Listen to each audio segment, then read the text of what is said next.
Law enforcement in the region are keeping an eye on spring breakers as the holiday gets underway. 3 Mariachi student musicians from McAllen have been detained by U.S. Immigration and Customs Enforcement, and DPS officials seize over $3 million of methamphetamine in Live Oak County. This is South Texas Midday. I'm Rob Boskamp. Thank you for joining me on this Monday, March 9th. South Texas politicians are speaking out after 3 Mariachi student musicians who they say have been detained along with their parents by U.S. Immigration and Customs Enforcement. Texas Public Radio's Jerry Clayton has more. 15th Congressional District Republican incumbent Monica de la Cruz and her challenger, Democratic nominee Bobby Pulido, along with Democratic U.S. Representative Vicente Gonzalez, all took to social media voicing concerns about the detention of the family. Brothers 18-year-old Antonio Gomez Cuellar, 14-year-old Caleb, and 12-year-old Joshua are being held in 2 separate detention facilities along with their parents after being taken into custody last month. Antonio and Caleb are both members of the award-winning Mariachi Oro group from McAllen High School. The family came to the U.S. from Mexico in 2023 seeking asylum. I'm Jerry Clayton in San Antonio. McAllen Mayor Javier Villalobos released a statement on social media saying, quote, "I have always supported and been an advocate of all law enforcement from local to federal. While I support ICE and understand they have a job to do, I cannot accept some current enforcement policies," unquote. Villalobos went on to say that he stands with the Gomez Cuellar family. Local outlets across the Rio Grande Valley reported over the weekend that dozens of protesters gathered outside the Del Valle detention facility in support of Gomez Cuellar. Spring break is officially underway across the country, and naturally, law enforcement across South Texas is also out on patrol. Port Aransas Police Chief James Stokes told 3 News they'll be watching for recurring issues on the beach, like underage drinking. Underage drinking is a huge issue during spring break. These young kids put themselves in situations that they're just not prepared for and understand what they're getting into, and when you add alcohol to that mix, it turns bad real quick. Stokes said about 150,000 people will visit Port Aransas over the next 2 weeks. And on the note of spring break, Corpus Christi City Council will meet next Tuesday, March 17th.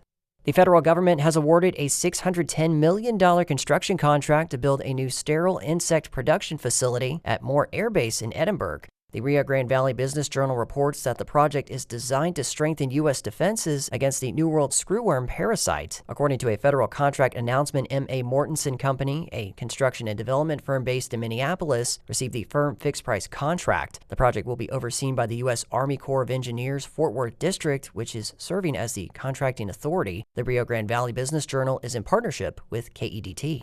Last week, Texas Department of Public Safety troopers seized about 2,000 pounds of methamphetamine worth over $3 million during an Operation Lone Star traffic stop in Live Oak County. The bust, valued at $3.4 million, was being transported to Dallas when authorities intercepted it. Around 3:30 p.m. last Wednesday, a DPS trooper stopped a semi-truck on US 281 near George West for a routine traffic violation. The trooper called in a canine unit from the Live Oak County Sheriff's Office. That led to a discovery of over 470 packages of meth weighing about 2,000 pounds. The driver, 32-year-old Diego Mendez of Alton, was arrested and charged on a first-degree felony, possession of a controlled substance over 400 grams. He was booked into Live Oak County Jail. DPS's Criminal Investigations Division officials say the investigation is ongoing. The state of Texas now requires valid photo identification and proof of legal status for motor vehicle title and registration applications. Texas Public Radio's Norma Martinez has more. The requirements were recently adopted by the Texas Department of Motor Vehicles to enhance security and prevent fraud. The rules apply to initial registration applications. New ID requirements for registration renewals go into effect in 2027. Acceptable forms of ID include a Real ID compliant driver's license or state ID card, a Texas handgun license, and a passport or permanent resident card. I'm Norma Martinez in San Antonio.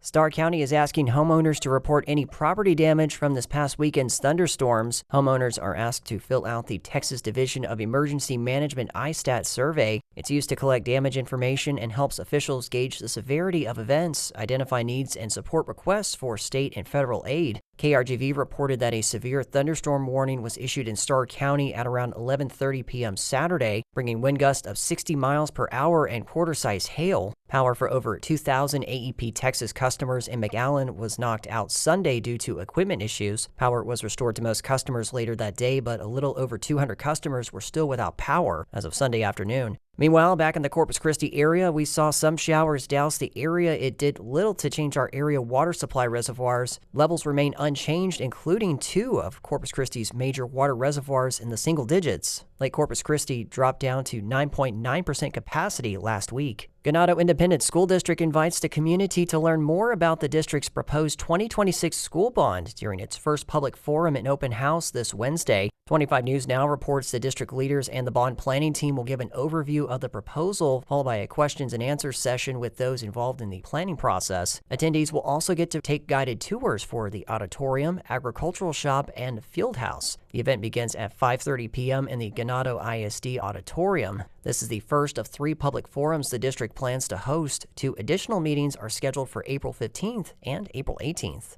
And in sports, college basketball continues for South Texas teams. After a first-round bye, the Texas A&M Corpus Christi men's basketball team will take fresh legs into the quarterfinal round against 5th-seeded New Orleans at 5 p.m. today to begin their campaign in the tournament. Also competing in the men's basketball tournament is number 3 seed University of Texas Rio Grande Valley. They'll take on the 6th-seeded Nichols Colonels tonight at 7:30 p.m. in Lake Charles. Meanwhile, in the women's bracket, UTRGV will be in action tomorrow afternoon.